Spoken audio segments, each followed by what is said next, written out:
Day one, what have we achieved? Oh, we managed to drop the microphones, that's one thing.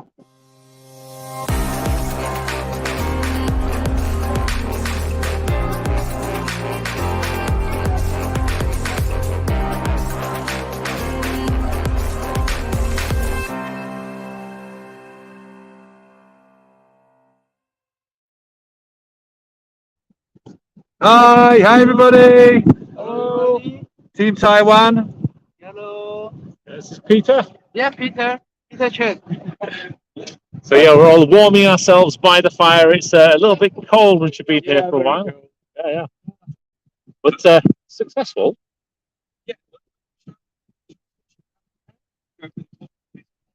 Yeah. We've just got to remember to stay close to the phone, because this silly person holding the phone decided to drop it and therefore got moisture in the port, so can't connect the nice microphone. So apologies, guys, if you can't hear us very well. But let's have a wander up. We can see here we've got Team USA France. Sculptures come along really nicely. They're busy with abstract design. Yeah. So this is the Basque country. There's a man digging down. Yeah. And there's the sculpture. Hey. Hi. So he's well on with it.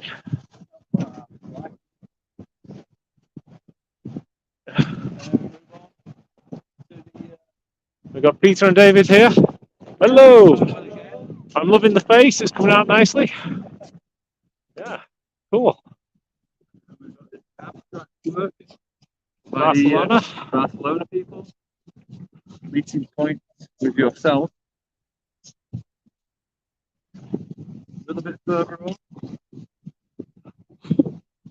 We've got our Swedish neighbours, Edwin and Life, and they're basically doing a wig that's sitting on top of a roller. When we think it's Jesus's wig, to be honest. Oh, this is Hanging Dreams, and the idea is it's the Hanging Northern Lights. Oh, fantastic. So as you can see, this has changed a bit from the block of snow we had this morning. So this is what we're aiming to try and do on this section, which is still needed cutting out on this side. But we'll walk you around and we've done a little bit of work on that side. Well, shall we go show everybody? We Yeah. can see the actual bronze maquette against actually what we've been trying to create. And then we got, can you get that? Tell me where I need to be, Mike? Yeah, it's cool. We got it. So that's where we've got to, well, just in one day. Yeah. So we think we're in about a day and 3/4 ahead, because we're 3/4 of a day ahead because the snow's been so soft. But equally, we're going to struggle to put a smooth finish on it. Yeah, that's tomorrow's job, so we're going to have to start and see actually how well it's going to take with some of the sanders. We don't believe we're going to try scraping it because it is so soft. We think the scrapers are probably just going to leave marks and there's probably no need. So we're hoping the sanders, after we gave that great test in Ishkol a couple of weeks ago, they seem to work in a way that actually as we're sanding, it fills at the same time. So we're kind of hoping that gives us that kind of final finish we're looking for. So that's Martin's job first thing tomorrow, and I'll show you what I'll be doing while he's busy doing the sanding and getting the finish on the sculpture. So obviously this is a section that hasn't been dug out, and it is, let me find it, it is this one. So you're starting to see hopefully there from the maquette itself, you can see where he's got the arm going across his head. If you just twist it more towards the light slightly, the other way. Okay. That's the one. You can see roughly where his arm's going to come across his head at the top. You can see how Justin's already taken that bit out, so you can see that there. And I've got the other arm that's like coming here, and then the bit that's coming around the corner here, you've got the arm there. And they'll be working this arm furthermore tomorrow. And then this side, we've already seen that he's cut the arms out at the other side of the sculpture. We just need to then dig through to these and then create 3 arms as you see them from the end as you look at them. It doesn't matter how hard I dig tonight, it's harmless. Oh my God. Dad jokes. I'm telling you, dad jokes. So the one thing we were going to talk about though tonight, because this is a bronze maquette, and you made this 30 years ago as part of your art course in your college. Yeah, so think we've already explained that if you make a sculpture from the front, you walk to it, you go to the back and you walk off. But if you make a sculpture that's got three sides, one front, two front, third front, you're going to make the audience walk around your sculpture because they're going to have to absorb the whole thing. So that was the concept, and I came up with that about 33 years ago when I was 19, and I got that cast into bronze. And we were just saying to get that as an art piece, wow, probably about £2,500. The bronze process itself, you make it first in wax, you make your model into wax, you turn it upside down, you put on some wax pipes to let the air out when the bronze gets poured in, you put a pipe in for the bronze to go in, and you put a cup. You then surround the whole thing with a mould. The mould gets baked in a furnace at 1000 C.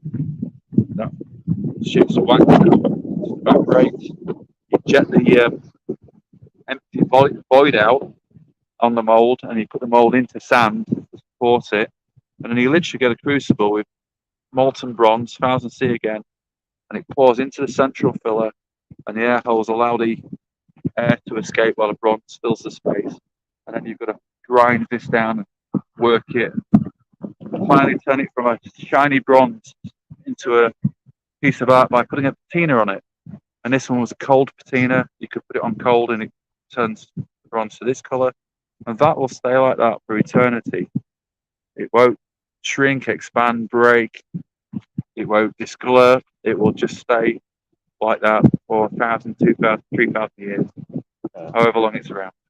That's unbelievable, and the contrast between so the contrast in the bronze sculpture we've got, which has been like 2,000 years, versus doing things in snow, which is incredibly transient. It might last a couple of months, couple of days, 2 weeks.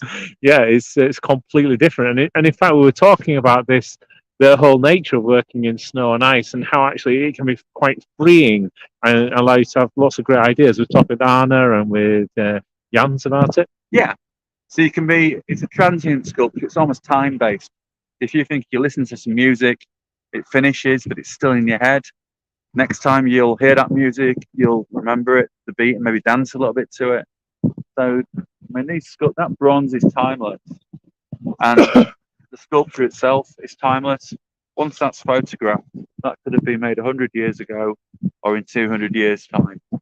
So that's the thing I quite like about it. Yeah, I mean, it's just absolutely fantastic, and just seeing the difference in materials, difference in technique, but actually when it comes down to the idea and the concept is still the same, which is quite nice to see it translate between those different mediums. And which way are people going to walk? Are they going to walk anti-clockwise around this thing, or are they going to walk clockwise? Are we going to start this whole what came first, the chicken or the egg next as well? I'm going to get a clicker. I'm going to be clicking out. People go left or right. Oh, crumbs. So not only have we not got the mics on, but actually literally within the last few seconds the wind just got up. I don't know if the camera's picking up, but it has actually just started to snow a bit, and you've just missed an amazing crescent moon that was just on the top there. So I think we're going to call it a day at this point in time, and head back into the hotel, go get ourselves some dinner, and then meet up with the rest of the sculptures. And this evening, we've actually arranged a competitive bowling night. How's that?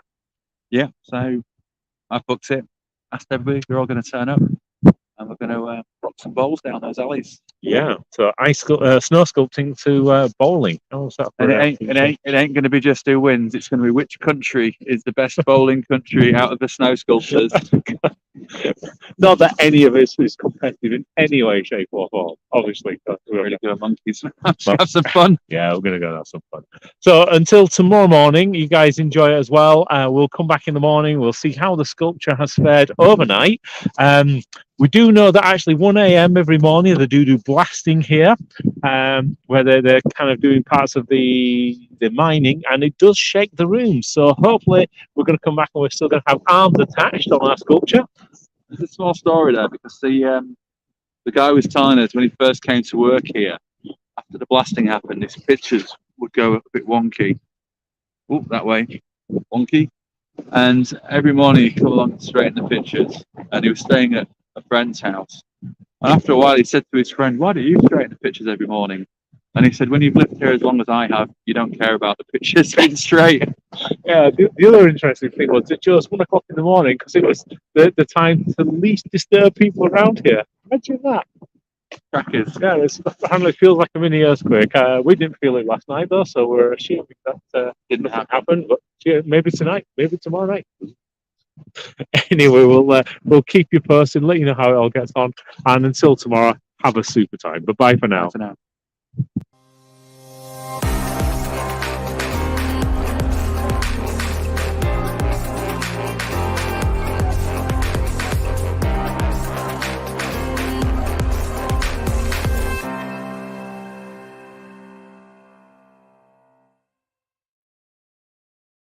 Yeah.